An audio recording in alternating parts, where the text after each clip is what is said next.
Kuwait की एक इमारत में बुधवार को लगी आग से मरने वालों की गिनती 49 के पार हो चुकी है।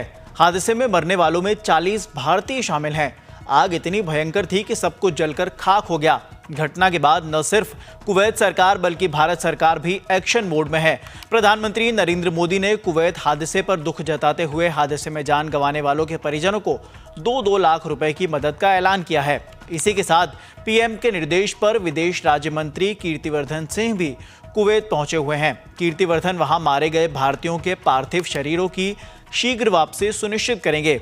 दरअसल कुवैत के अहमदी प्रांत के दक्षिण मंगाफ में हुए इस हादसे की दुनिया भर में चर्चा हो रही है। एक सवाल जो सभी के मन में है वो ये है कि आखिर इतने भारतीयों की मौत कैसे हो गई। सवाल ये भी बनता है कि कुवैत में कितने भारतीय रहते हैं और वे वहां क्या करने जाते हैं। दरअसल कुवैत में जिस जगह यह हादसा हुआ वहां भारतीयों की संख्या काफ़ी ज़्यादा है। हाल ही के सालों में कुवैत जाने वाले भारतीयों की गिनती में भी बढ़ोतरी हुई है। रिपोर्ट्स की माने तो कुवैत की कुल जनसंख्या में कुल 21% भारतीय हैं। भारतीय एम्बेसी के आंकड़ों के अनुसार यहां तक कि वहां काम करने वाले कुल लोगों में 30% भारतीय हैं।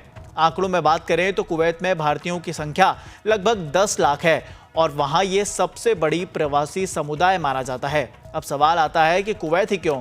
कुवैत में भारतीयों के जाने की कई वजह है, जिसमें व्यापार, टूरिज्म आदि शामिल है। हालांकि सबसे बड़ी वजह वहां आसानी से मिलने वाली नौकरी और अच्छी सैलरी पैकेज है। एक और वजह जो इसे भारतीयों की पसंदीदा डेस्टिनेशन बनाता है वो यह है कि वहां टैक्स फ्री आय, घरों पर सब्सिडी और कम ब्याज पर लोन। यहाँ ज़्यादातर भारतीय निर्माण क्षेत्र, हेल्थ केयर, ऑयल और फाइनेंस क्षेत्र में काम करते हैं। मजदूरों के मुकाबले जो लोग पदों पर काम करते हैं उनकी स्थिति थोड़ी अच्छी है। खास बात यह है कि कुवैत में अनस्किल्ड लोगों को भी काफ़ी अच्छी सैलरी मिलती है। उन्हें हर महीने 100 कुवैती दिनार यानी कि 27,000 रुपये तक मिल जाते हैं। वहीं लोअर स्किल्ड मजदूरों को 40,000 रुपये तक सैलरी मिल जाती है बड़े ही आराम से। इस बीच राष्ट्रीय जनता दल के नेता भाई वीरेंद्र ने कुवैत की इमारत में लगी आग और उससे 40 से ज़्यादा भारतीय नागरिकों की मौत पर प्रतिक्रिया व्यक्त करते हुए कहा कि देश में रोजगार का सृजन नहीं हो रहा है, इसीलिए विदेश जाने पर नौजवान मजबूर हैं। ये घटना बहुत दुखद घटना है और उस परिवार के प्रति हमारी संवेदना है और मृत परिवार के प्रति हमारी श्रद्धांजलि है और उनके परिवार को मेरी तरफ से दुख सहने की शक्ति उनको प्रदान करे भगवान और उनकी आत्मा की शांति के लिए हम प्रार्थना करते हैं। आखिर देश के माने अगर बिहार का लोग है, उत्तर प्रदेश का लोग है, किसी राज्य का लोग है, अगर एक दूसरे राज्य में जाते हैं, अगर उस राज्य में रोजगार नहीं रहता है इस वजह से जाते हैं।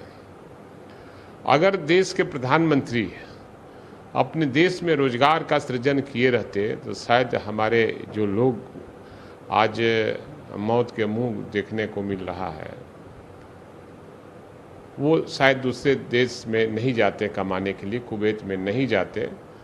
प्रधानमंत्री से फिर एक बार मैं कहूँगा कि आपको जनता के हित के लिए काम करना होगा, रोजगार सृजन करना होगा और नहीं तो देश के साथ जो भी लोग हो रहा है वो अन्याय हो रहा है और देश की जनता का कोई काम नहीं हो पा रहा है।